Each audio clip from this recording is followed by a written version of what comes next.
All right, let's jump right into this explainer and completely shift how we look at Rome's greatest architectural marvel. We so often see the Colosseum as this beautiful, romanticized ruin, right? The perfect, stunning backdrop for tourist photos. But today we're going to peel back the centuries to reveal what this structure truly was in its prime. Because the truth is, it was a highly engineered, deeply brutal machine of empire.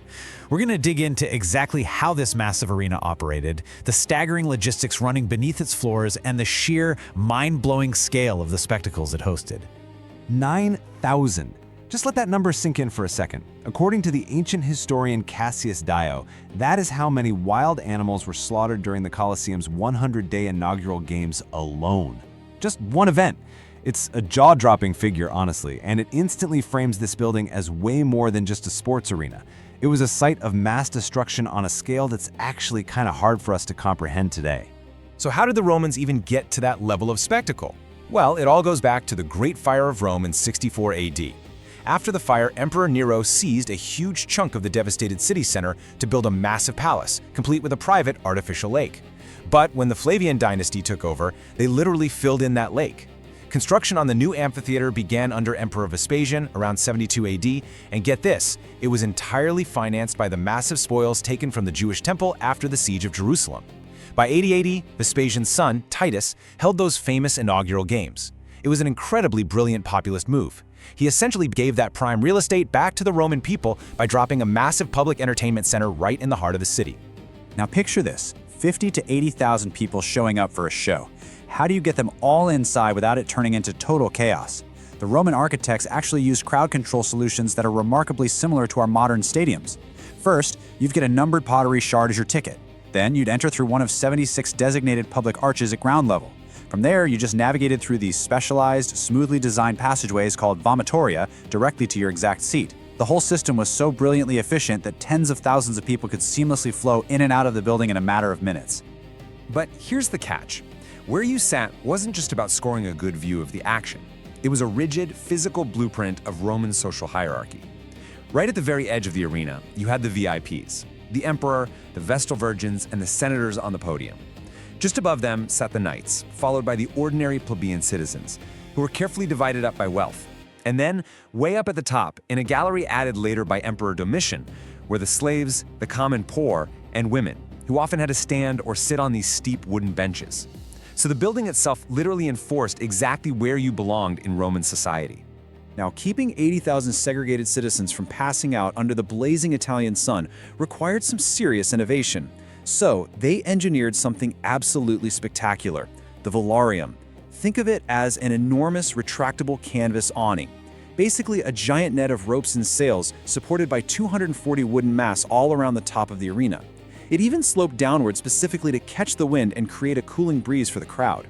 Operating this massive roof was so intensely complex that they had to bring in a special detachment of highly trained sailors straight from the Roman naval headquarters at Misenum just to run it. But the real engineering marvel, and I'd argue the true engine of the Colosseum's brutality, was completely hidden from the audience. Plunging beneath the sand, we find the hypogeum, which literally just translates to underground. This subterranean nightmare wasn't actually part of the original design. It was added a bit later by Emperor Domitian. He replaced the arena's early capability to be flooded from mock naval battles, trading the water in for a deeply complex two-level theatrical underworld. The logistics required to pull off these spectacles down there were just staggering.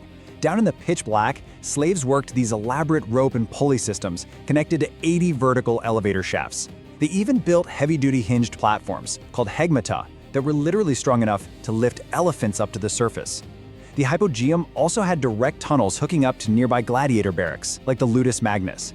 So using this vast, hidden machine, event planners could hoist caged animals, slaves, and even entire painted forests through trapdoors, making them magically appear out of nowhere into the blinding Roman sun. Now, when it came to the people facing those hoisted beasts, there was a stark, incredibly brutal contrast. During the morning animal hunts, you had the venatores. These guys were the highly trained professional hunters. They had spears, and they executed these beautifully choreographed kills to hype up the crowd. But then you contrast them with the bestiari. Used mostly as a gruesome midday warm-up act, these were condemned criminals and prisoners of war. They were sent out completely unarmed and completely untrained, meaning their appearance in the arena wasn't a fight, it was just a highly public, terrifying death sentence. And event planners frequently took these midday executions and twisted them into perverse theatrical productions known as the damnatio ad bestias, or condemnation to the beasts. They would actually force prisoners to act out live-action mythological reenactments with obviously horrific endings. For example, they might dress a condemned man as Icarus, strap fake wings onto him, and literally fling him from the highest wall of the Colosseum down to the arena floor. Or a man might be dressed up as the musician Orpheus, dropped into an artificial forest, and just left to be torn apart by a bear when his prop lyre predictably failed to charm the animal. The prospect of dying out there in the arena was so horrific and honestly so humiliating that many prisoners chose to end their own lives in the dark holding cells of the hypogeum before they even set foot on the sand. The philosopher Seneca recorded this one particularly desperate, chilling incident involving a German captive. Knowing the absolutely brutal fate waiting for him, the captive excused himself to the restroom and fatally choked himself using literally the only item he could find, a communal sponge on a stick that Romans used in the lavatory. It is just a stark, heavy reminder of the pure terror this building instilled in its victims. And keeping up with this relentless carnage required an imperial supply chain that stretched across the entire known world. Roman military units and specialist trappers were capturing elephants from North Africa, tigers from India, crocodiles from the Nile, and they even launched raiding expeditions beyond Hadrian's Wall just to capture bears from the Scottish Highlands. Displaying and then systematically slaughtering these exotic creatures from the most distant corners of the globe was Rome's very visual way of saying, "We own the world." It projected absolute military and natural dominion to the masses. But this insatiable domain created what we can really only describe as an environmental catastrophe. Emperors just constantly escalated the scale of the slaughter to show off their power and win over the public. Look at the progression. Rome's first emperor, Augustus, boasted about killing 3,500 beasts over his entire reign. Decades later, Titus eclipsed that with 9,000 kills in just his 100-day inaugural games. And then Emperor Trajan celebrated a military triumph with a 123-day festival where a mind-numbing 11,000 animals perished. The numbers just kept climbing. And the ecological toll of this relentless entertainment was absolutely devastating. It decimated wildlife populations across the ancient world. The Colosseum's hunger for spectacle literally led to the regional extinction of the Barbary lion in North Africa and completely wiped hippopotamuses out of the lower Nile. The Romans essentially hunted entire species to the brink across their territories just to provide prey for the arena. In fact, it was this massive ecological toll that eventually contributed to the decline of the games, simply because the animals became way too scarce and expensive to track down. The animal hunts finally came to an end in the 6th century, and over the Middle Ages, earthquakes and stone robbers slowly reduced the grand amphitheater to the ruins we know today. But it never lost its symbolic grip on our imagination. There's this famous 8th century prophecy by the Venerable Bede that says, "As long as the Colosseum stands, so shall Rome. When the Colosseum falls, Rome shall fall. When Rome falls, so falls the world."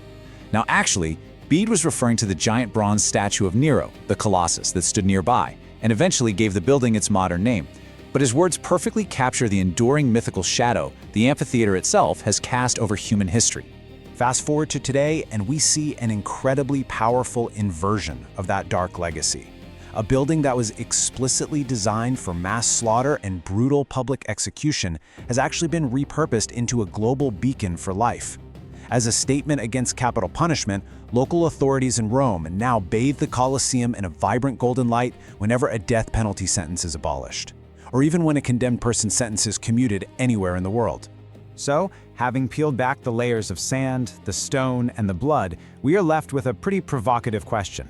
When you look at the Colosseum today, do you see a triumph of human engineering or a terrifying machine of imperial brutality? Thanks so much for joining me for this explainer, and I really hope it changes the way you look at the monuments of our history.